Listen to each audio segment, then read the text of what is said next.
In a world where nothing is known, nothing is certain, reality is not real. Wake up! Be afraid of nothing.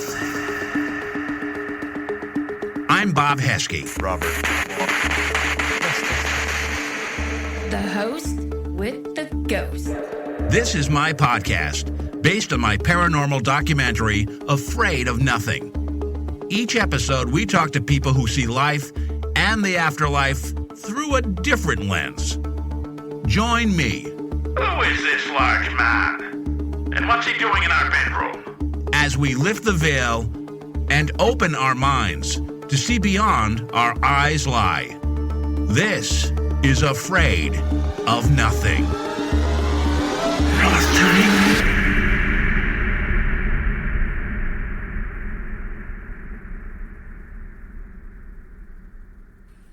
Well, I am back with two guests that were here probably about, 18 months or 2 years ago with an excellent story.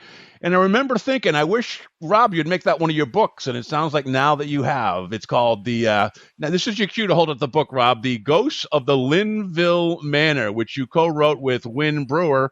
Winn is the owner, one of the co-owners of the Linville Manor in Maryland.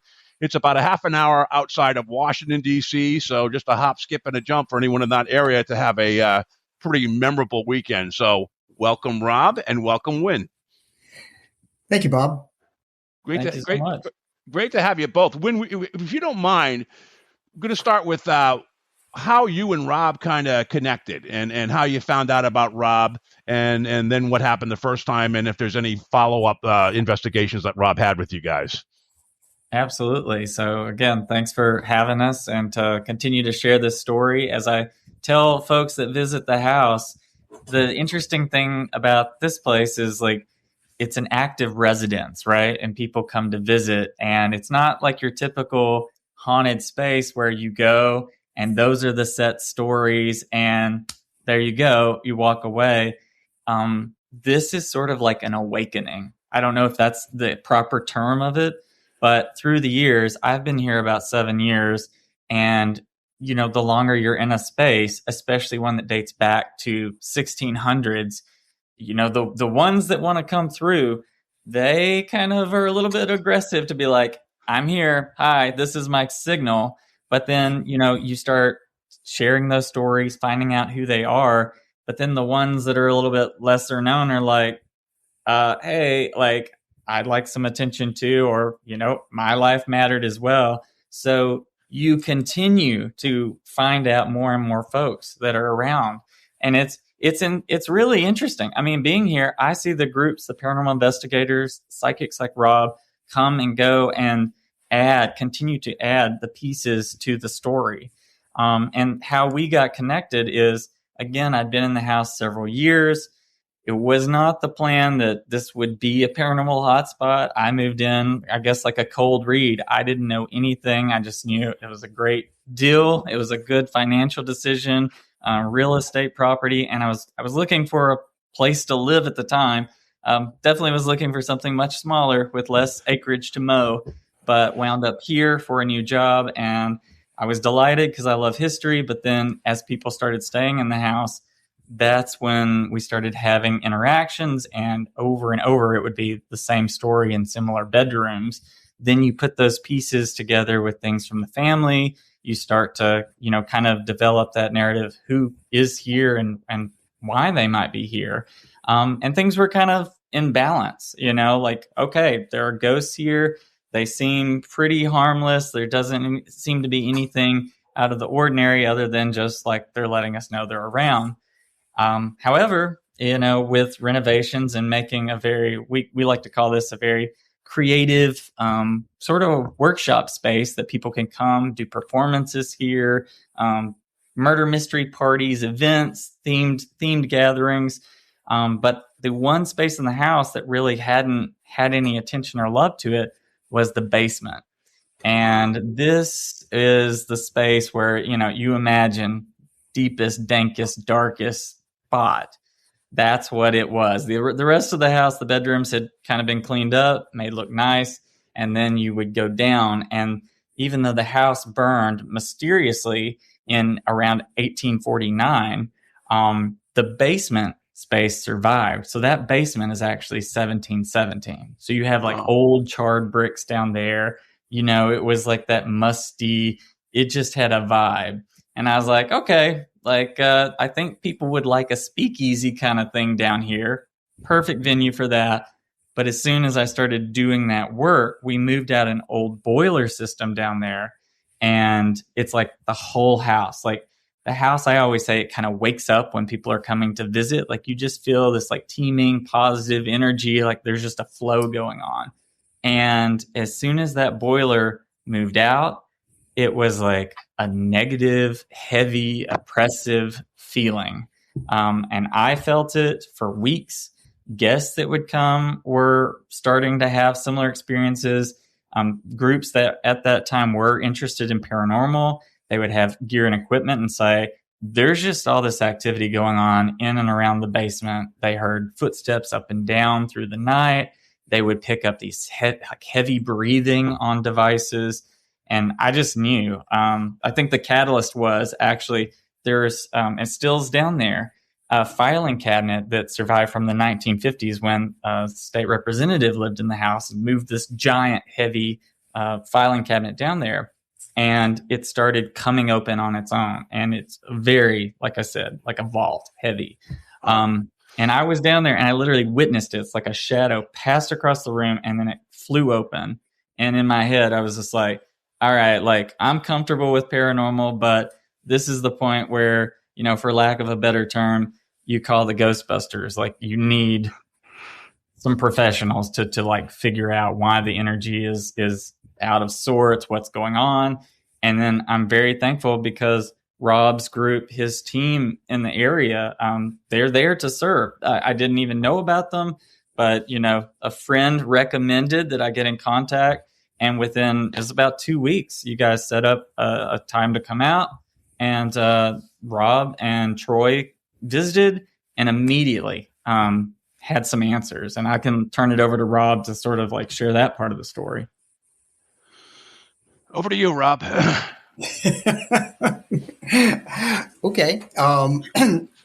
Well, because they were the encounter in the basement was darker, I guess, than the rest of the house. That's why we came in. And initially, what we did is we did a walk around the outside, Bob, and that's normally what we do before we go into a place. And there were a number of things that we connected with outside. There was a woman who suffered from burns, who is actually connected to the original house, died from the fire. She gave all kinds of proof about what she was doing, where she was going, and so forth. There was a dog that Troy connected to that turned out to be buried in the backyard. And that was also confirmed. Winn confirmed that with the one of the people that lived there. But when we finally get into the house, long story short, we connected to a number of ghosts. There were actually 5 ghosts that met us as soon as we opened the front door, stood in the entryway with Winn. And Troy and I confirmed each other's impressions. We met with a number of ghosts, and then the last one we went to address was the one in the basement.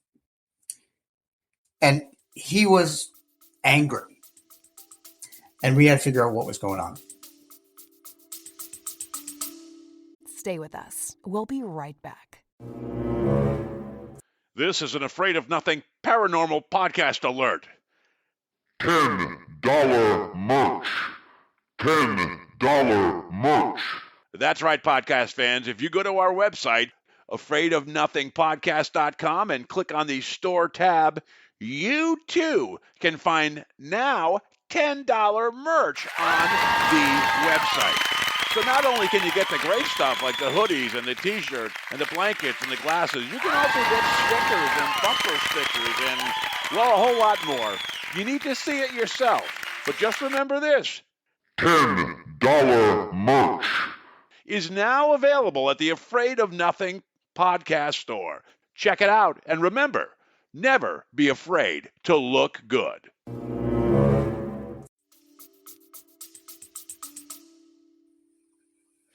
Yeah, I remember now it's coming back to me. You guys were on about, like I mentioned, about 18 months to a couple years ago, and I'll put it in the notes there for people that want to go back to that. But yeah, that was an incredible story. And are there the ghosts at the Linville Manor? Are there ones that like a resident ghost, or are there transient ghosts from portals? Are there new ones that show up? What did you find? Were there more than 5 when you got to sit down and start writing the book, Rob? Yeah, there were quite a few more than 5. Those were only the ones that wanted to come out and greet us at the door. Wow. Okay. Yeah. So as we walked through, we met others, and Winn could tell you much better than I could, because we were only there for one afternoon. Yeah. So almost every single room, Bob, had somebody in it, and ghosts really choose the location within a structure that they're most comfortable with. So that's kind of important to know. And the guy in the basement chose the basement because that's what he was connected to. He was connected to the first structure. Did he greet you at the door, the person, the entity in the basement, or you just went downstairs and went, whoa, wow, you kind of... Yeah, no, he did not. No, he's not kind of a sociable ghost. He was one of the ones that, what room was it that he has been cited in? You call him the lurker. Right. The conservatory bedroom, the one in the back. Yep. Is that the most haunted room, Winn? The conservatory? The most haunted bedroom, we'll say. And I'll say maybe not by activity, but just by the level. I mean, the fact that you have a full manifestation, that multiple people can see and have an interaction with at a time. To me, I feel like, I don't know what the levels are, but 1 to 5, that seems like a level 5, right? I think it's up there if something's happening. And, it's the craziest thing because all these puzzle pieces come together, and I just try to rationalize nonstop for 8 years, rationalize. But the most interesting thing is there's this vertical of energy that comes through the house. So up in that bedroom, that's where you have this manifestation. Right below that in the ballroom is where a chair moves across the room from time to time with a different ghost. And then right below that is where Rob interacted with the spirit in the basement. So, you have to wonder, how is the whole house has stuff going on. And I attribute that to history, tragedy, and now hundreds of people, if not thousands a year, come through here doing different things. So having charges of energy, happiness, maybe there's a breakup in the house, a sadness, a film production would have it. It's just energy. And so it's feeding, right? And you're telling their stories. And so there is just this teeming energy. There's nonstop different entities in and out, and more are coming. And then like Rob said, being greeted at the door, many people, it used to be, you would walk into that green bedroom and it would kind of an energy wash over you, right? So it was sort of contained. But I don't know if it's the spirits are just more comfortable. They're yep, people are going to be in here, or they're more curious about who it is today. But so many report that they get to the front door and just immediately either feel whoa, there's all eyes on me, or some will even get washed over with an emotion or memories of being here before, and they've never set foot in the house. So it's it's just so powerful. And I even say it's like walking into a cruise ship. You're just in a whole nother world inside of here. And time moves kind of funny too. Really? How does time move kind of funny? How does that? I don't know. What is it? Jurassic Park? Time is the ever-flowing river. It just it feels like you're stepping into the past, present, and future at all times. And so if I'm here, I'm oh my goodness, where did the day go? And I know all of us have a lot going on and our days pass, but sometimes I'm whoa, that was a month and a lot happened, but it just seems like the blink of an eye, or things will happen and I'll say, oh man, like I felt like we already did that. Other psychics like visited the house a few weeks ago, Rob, and like I just have mad respect for you because just seeing them like picking up on so much. Like Rob came in with a mission, right? Like he kind of knew what he was doing. He was guard and ready. They just sort of came to say, we want to test some abilities, see what an open read. And they were just getting stuff nonstop.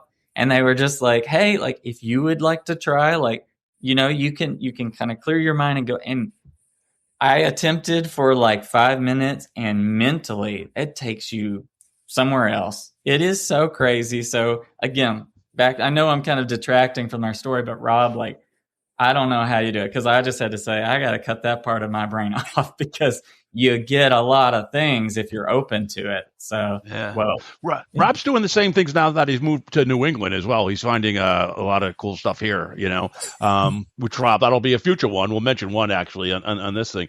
So Rob, what do you think? Because Winn seems so calm. Do ghosts kind of get trust in an owner of a house, and so maybe that's why they're not bent when all these people come in and out, because they trust the owner who's taken care of the place and done such a good job with it? Well, they've certainly developed an appreciation for the way that he keeps the house, and they've, you know, they're just like living people. I mean, if you go into a house and you become the caretaker and you treat the house with respect, then you are showing them respect, and they in turn will be kind to you. I will tell you what's interesting too about the time concept is that there are ghosts from many different time periods in that house. So that also, I think, has an effect on whenever you walk into a room. There is no concept of time for a ghost, but there is a concept of time here for humans. To them, it's pretty much like they just passed, but they've seen, you know, style changes and so forth. You know, in the 70s, somebody could have come in wearing hot pants, and then in the 80s they wore parachute pants, and you know, now they wear t-shirts and shorts. So you know, they know that time is changing, but they don't know what time it is or what date it is. So time is kind of relevant to wherever you are within the house. But they do really respect Winn, and that's why they haven't given him a hard time. I think that sometimes, though, ghosts maintain their personalities. So just like people, if you meet somebody living, you may not hit it off with them. They may not like you, or you may not like them. So what they do is they tend to walk the other way, or they don't come out. That's generally what happens. In terms of the lurker, well, he was a different story, because he was angry and he kind of took his frustrations out on different people in the conservatory in different ways. So, Rob, the lurker is the entity that felt unjustly accused in the basement. Is that correct? Is that who the lurker is, or is that even another? Okay, that's the. No, that's correct. That's him. You can answer this, but sometimes I think that he gets frustrated by being in the basement, even though that's the spot that he chose. So he comes up into the house and he wants to see what's going on. And when he gets into that conservatory, because as Winn mentioned, it's right directly above, that's where he tunes in. And if somebody's in there, he's going to let them know that he's there. And he's pretty frightening. Really, to imagine a shadow figure standing over your bed. Right. I don't want to imagine that, but okay, I can. and many times too, I think, Rob, you helped explain, like, the ones that he really appears to are those that remind him maybe of someone from his times in his life.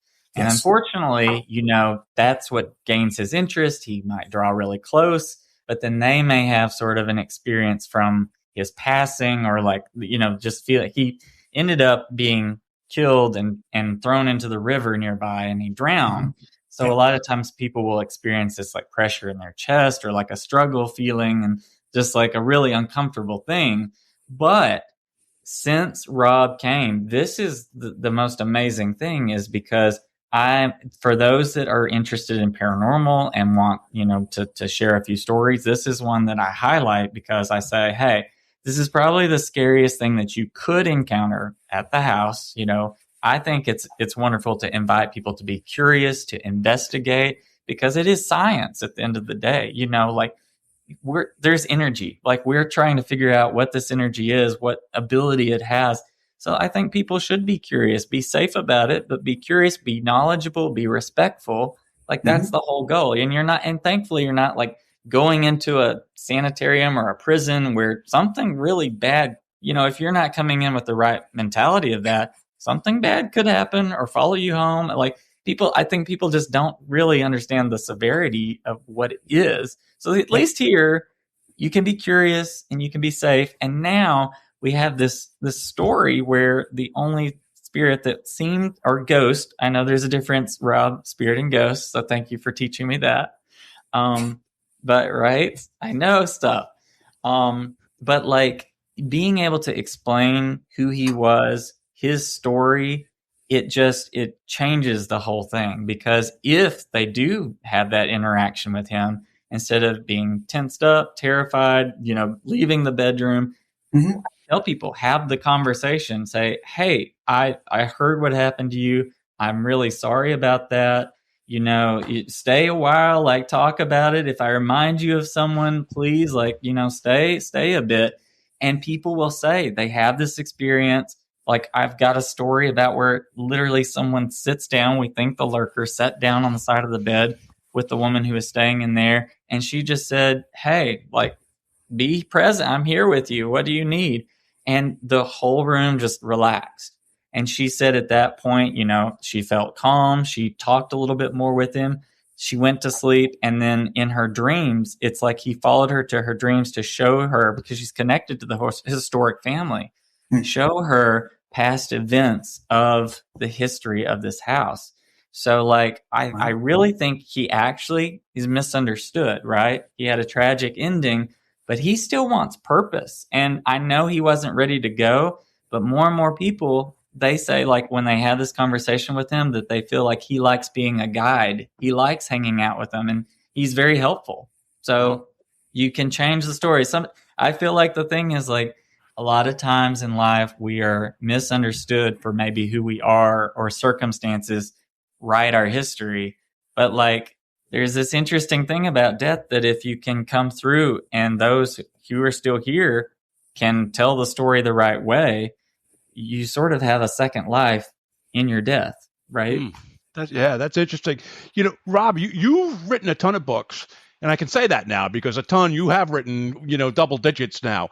And you usually approach your books in terms of ghosts are history, but also a mystery, and you kind of unravel that. So with all these stories, how did you structure this book, Ghosts of the Linville Manor with Winn? How did you structure it? Because there's so many stories you could probably weave together. So there are different parts of this. I mean, at first we addressed the history. The second thing we did was Winn was kind enough to share visitor experiences, which are really critical to understand, because everybody may have different experiences.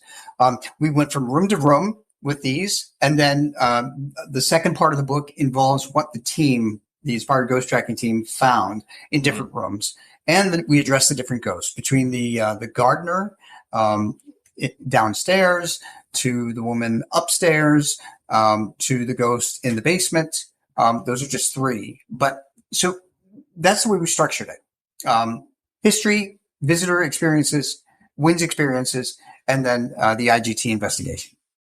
So is this different than how you've structured several of your other books? Was this a new way for you to do an outline, or is there a similar book that you did like this in the past with this structure? No, I've not done it.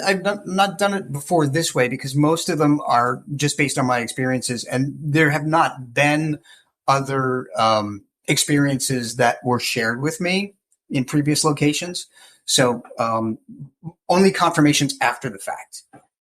And what is the haunting hour there? Is it 1:11 or 11:11? What's the time that's the most activity in that house? I like to say it's always 1:11 somewhere, right? Okay. You know the It's a scary thought for your house, yeah. Right. Well, because people will say okay, right, we know the thing about 1:11, And I'm like, yeah, but it's not like New Year's Eve where the ball drops. Like, it's not, that's when you're not going to set something out and you're going to film something right at 111.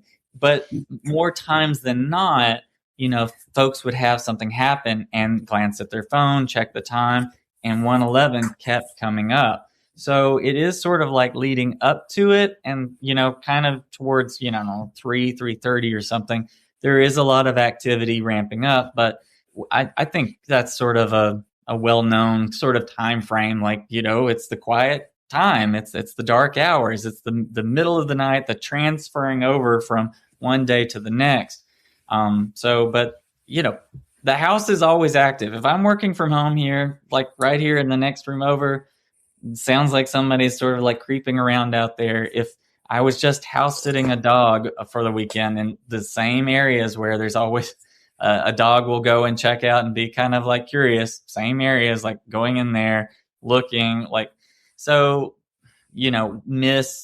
like things appear, knocks, sound, like voices in the other room. It is a daily thing at any given hour. But yes, like if you're here leading up and just after 111, those are good time frames because there's not a lot of other distraction and you can have a direct line to some folks. So Rob, in terms of ghosts, these are actual spirits. They're not like demons, right? You haven't found any demons in the house or anything weird like that, where anybody brought in a Ouija board and summoned anything, or is it mostly just ghosts that just scare you, but they're not scary? They're just people. Yeah. And well, with one exception, a cat named Shadow. Yep. And there's a little girl, and those are addressed in the book.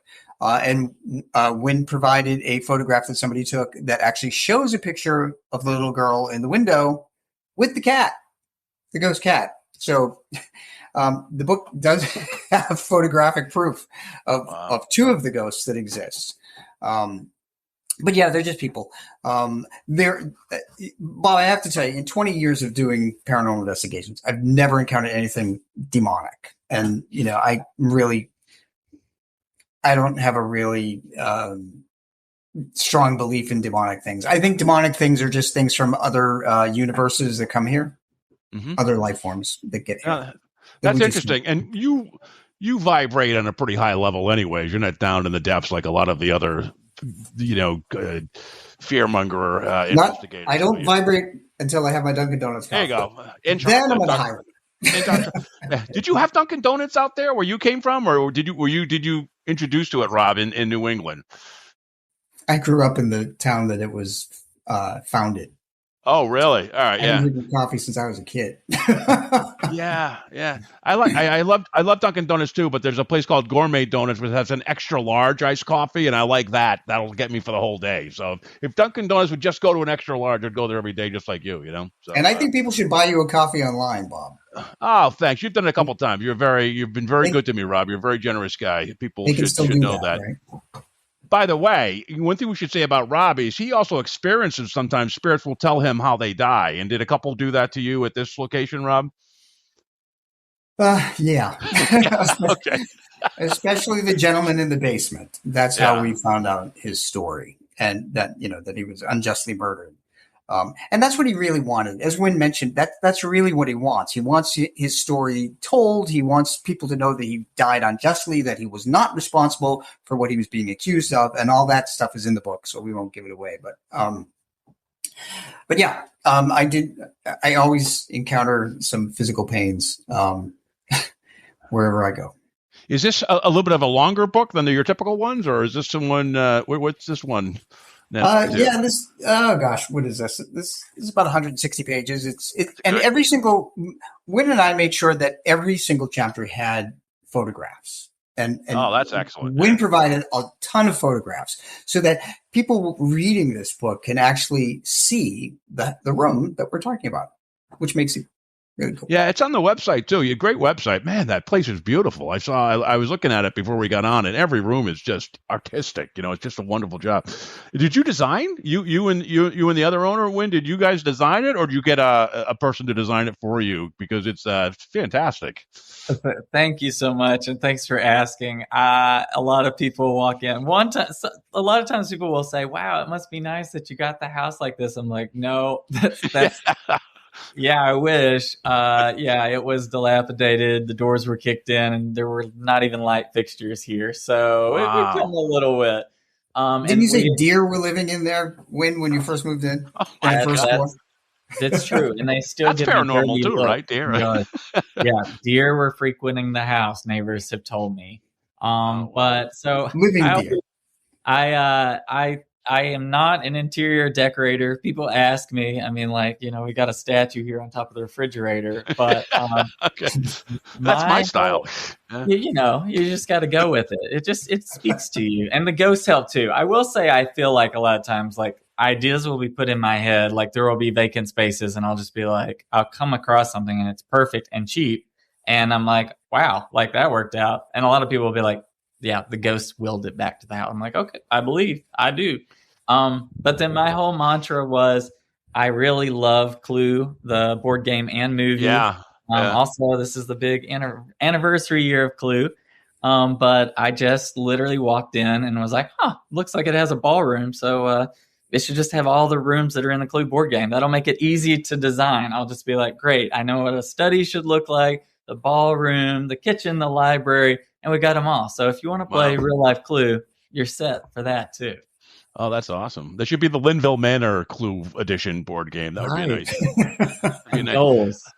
So I have to ask, you have a lot of events there, weddings and maybe paranormal sessions, maybe murder mystery parties or whatever. Are there certain events you have that the spirits come out for that they like more than others? Or are there any weird stories where a wedding, where one of the bridesmaids went screaming from the pink bathroom or something? Or they get kind of fired up about some stuff, I think. I've learned that I need to tell the ghosts. I walk from room to room to kind of let them know what's happening. Like we had a 2-week film production that happened last summer. They shot the whole film in here, and they had like a 2-day break right in between the 2 weeks. And so I just said, well, we have guests coming for a paranormal investigation. Can you move all your props into the ballroom? And so they just shoved everything in there. So it just was stacked high. Well, the paranormal investigators came in, they walked in that room, and they immediately got, I mean, most of the time the ghosts are very calm and collected, and they got a F this. And I was like, wow. They were like, our device is like just swearing all sorts of stuff. I'm like, yeah, probably because the ballroom is a wreck. Like, so yeah, I think just like any kind of like big murder mystery, it's like the ghosts are entertained, they're like, okay, like, let's see it. Like flapper dresses coming in. I'm sure the ghosts from the 1930s and 40s are like, oh, all right, my kind of deal. Like, I hope they have a drink. So, and the paranormal investigators, I think too, like they get excited because, like they've been here for a long time. And before I moved in, they definitely didn't have the doors open to say, sure, like paranormal groups, like come on here and like have a chat. So it's like, there are entities that have waited a long time to tell their stories. And now that people are willing to sit down and have a cup of coffee with them, I think they're just really happy, So, but like I said, you feel the teeming of energy. Like holidays, we put up 7 Christmas trees, and we usually do it in different spaces. So I think every year the ghosts kind of get pumped because they're like, oh, different. Like you put this over here this year. But then I swear they're just letting us know like, okay, like we like it. It could be like this, because you'll hear like a jingle of ornaments from time to time. And then I swear before every event, like last year and this year both, we had a friends like gathering gift exchange. Right before the party, there would be a tree that was all white lights and hadn't changed colors for a month. And then all of a sudden it's like 1950s, like it switched over to all the colored lights. And so I think the ghosts from the 50s are being like, this was the vibe, like just letting you know that back in the heyday where we had the solarium and the cards and like the smoke room, this is what it looked like. So do that.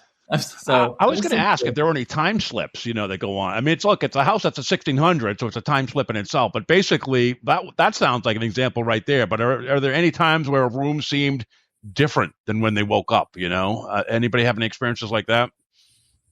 So, I mean, you mean just people have a vibe that they're like not in the or that it just the room seems different, like it seems like from a different time. Is that? I feel like a lot of people get like a deja vu moment in the red bedroom now too. Like in the book we talk about it was the original birthing room. It's a room of like female energy. We have a pretty interesting story in that room where Rob has a connection there with a female spirit. People will say like there is an intention in that room that early in the morning there's someone like kind of pulling the shades back, like start your day, like a nice caressing on their cheek, and like people will kind of like wake up feeling like they're at their mom's house or something, like their mother is getting them ready for the day, and then they're like shaken back a little because they're like, wait, like I'm in a stranger's home, like what's going on? And like last week there was a group, and all of a sudden like jazz music started playing really loud at like 5:30 in the morning, and they're like, somebody wants us to get up, and then they walked in the hallway and it was off. So, and I'm for sure not up at 5:30 in the morning playing any music. Like that's not happening. You might see me at 8, not 5. Well, you cook the breakfast, right? Or you're the guy up doing the we have coffee. We're gonna do that. The house is so cool, but it's on a lot of acreage, and I think there's a lot of history in the acreage too. I'm gonna ask you, Rob. There's what did you pick up when you went there besides the house on the grounds? And then maybe you could just tell us a little bit, Winn, about the Goat Man. Is that's kind of on your property too? I think, right? Yeah. Yes. Absolutely. Well, we ran into a couple of people. I ran into a farmhand that worked outside. Troy connected to the energies from the past, and he saw a horse barn, and he connected to a dog that was buried in the back yard. And I connected to the woman who was burning. Her hair was on fire, and she was running toward a body of water, which I couldn't see, by the way. I couldn't, when I was in the backyard, when I couldn't see any body of water. But you said that there was is there a river back there? It's further back. So I don't think we went out to the cemetery that day, but if you go past the train track, you find the cemetery. And then actually this body of water was one that when Calvin and Gladys lived here in the 50s, they actually dug out this pond. So maybe there was a spring there originally. And that's probably also in the front of the yard, there is Collington Branch, which is a spring of water that comes through. Oh, yeah. So that would have been there historically. Yeah. And Rob, you felt the burning. Did you feel the fire, the burning from the burning woman? Man, yeah. I thought my hair was on fire. And I was standing in the middle of the backyard, and I was hitting my head, and I'm like, is my hair on fire? And I was talking to Tom, because Tom was there. And he said, no, what's the matter with you? That's typically what Tom said. What's the matter with you? And I said, it feels like my hair is on fire. And I said, it feels like, then I thought, it feels like a woman, and she's running out of the house, and the house is on fire, and she's trying to put her body out of, she's going to try to squelch the flames from her body and her hair. And the moment I finished talking to Tom about it, Troy came around the corner and he said, Rob, what's going on? My head is on fire. And he said, I am super hot. I feel like I'm on fire. And I said, well, there you go. You just ran into the same woman that I did. Wow. So, yeah. So the Goat Man, let's talk about that. He's by the train tracks, right? So yes, I will say, I did not know, but in addition to ghosts, we are connected to one of the famed cryptids of the country, the Bowie Goat Man. The cool thing too is this is originally a historic Bowie family home named after the Bowie family of Bowie, Maryland, and it's the Bowie Goat Man. So if you are a believer of cryptids, and one that used to be a human, a scientist that apparently, one of the legends goes that in the 1950s, when this house was going through its big regeneration, they invested lots of time and money in the 1950s to make this house what it is today, which is why you get the mid-century vibe. But along those same timelines, there is this story at the Beltsville Agricultural Research Center that some science experiment went wrong with Dr. Stephen Fletcher, mutates into half man, half goat, grabs an axe off the wall, disappears into the woods behind me. And the most famous sighting of the goat man, which there are lots of stories, but I believe it's from the 1970s, a house party of people all see him outside the back window, and he disappears into the woods. The next morning, because none of them were going outside after that, they finally are like, where's our dog? Where's the dog Ginger? They walk outside, and they cross the train tracks to find just the dog's head. And that train track is literally 7 miles up the road from the train track that is right behind the house. Wow. So we have said, if the goat man is pretty smart and still around, he probably jumps on this train and rides back and forth through these counties, wreaking terror through the woods. But we appease him. We don't really go out at night. Sometimes you hear things. We think it's just foxes doing their thing because it's like a screaming. But yeah, there's rustling in the woods at night. Wow. The full gamut. So much to talk about in this book, but I want people to buy the book. So let's talk about, Rob, where can they buy this book? And, and what's next on your docket, Rob? You're going to, Winn, was this your first book? Was this your first collaboration? It was. And I think, too, that added to sort of the difficulty of writing this, because I really was like, this is the first thing coming out about the house. And there's so much of the history that I really want to get in there. So Rob did an excellent job of sort of the right guy. Yeah. Getting me through how we do it. And then also, making it a decent read, moving it through, introducing people to the house and the ghosts and the story behind it all. So, yeah, it was an endeavor. And he moves quickly. Yeah, he writes fast. He doesn't, he's a very easy read, a lot of his books, because he doesn't, he's not like, who's one of those, right? Like Dickens, Dickens will like make you throw in a bunch of words, but Rob gets right to the point, and he gives you some evidence, which is great. So, Rob, where can we get a hold of this book? Well, it's on Amazon. So it's in paperback. It's in 3 formats. We're happy to say paperback. It's in ebook, Kindle, and it's also an audiobook. So that's great. Who's the voice? Did you use an AI voice that sounds like you, or is that what we? Okay, I did. Yeah, that's great. We do that more and more in the corporate world too, Rob. If someone is like a really bad on a webinar or something, we just take them out and take the transcript and have the voice take them out. So, yeah, it's nice. You sound like a mobster. Yeah, just take them out. So let's close with this. I want to close. Winn, where can people? How can they see this house? I think we know how to buy the book, but you're a welcoming owner, and how can they? Where do they go? What's the website, and what's the best time of year? I bet you all year is a great thing, but talk about maybe with the website and some upcoming events. Absolutely. Yep. Pretty simple. LinvilleManor.com. You're going to find out everything you need to know about the house, a sampling of the history, how to get in touch with us. We're on Instagram, Facebook. Somewhat on TikTok. That's a little bit more, fun, because sometimes I just have something quirky happening at the house and I want to share that. But we're out there, and yeah, you can connect with us. We do all sorts of special events all time of the year. Like you can look out for. Sometimes we do stage plays in the house, but oftentimes we invite people. Whatever you would like to bring to the property, we can probably make it happen. Weddings, baby showers, paranormal baby showers. Cool, let's do it. That's what I say. So.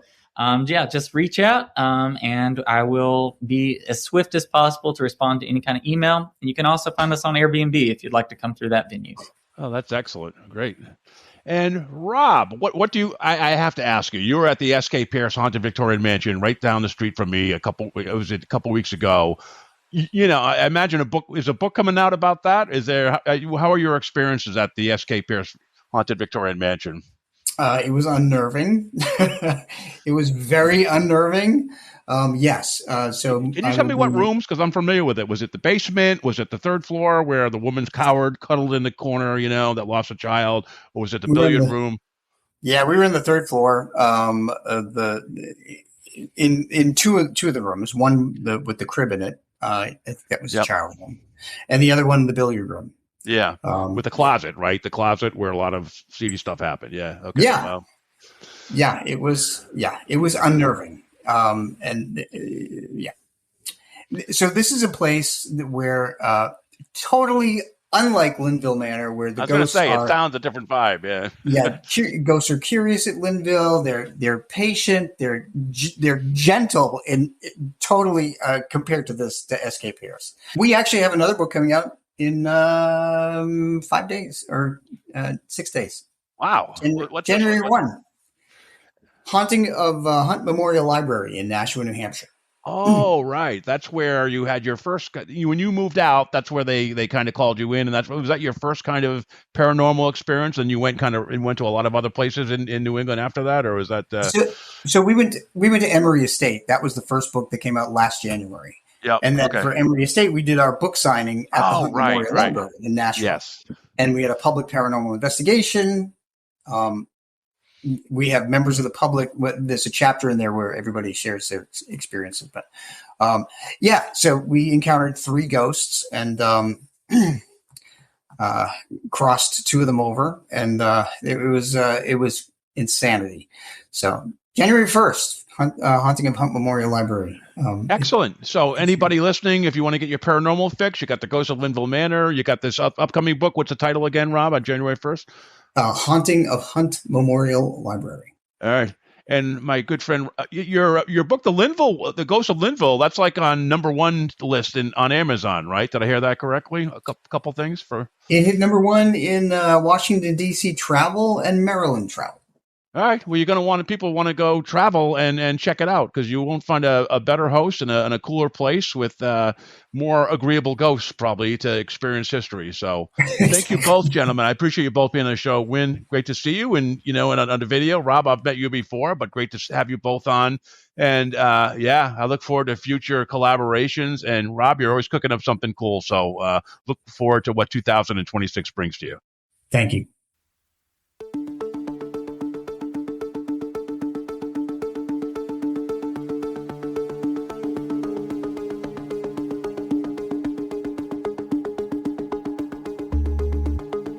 You've been listening to the Afraid of Nothing podcast. Please subscribe and like us on Facebook. Until next time, stay scared.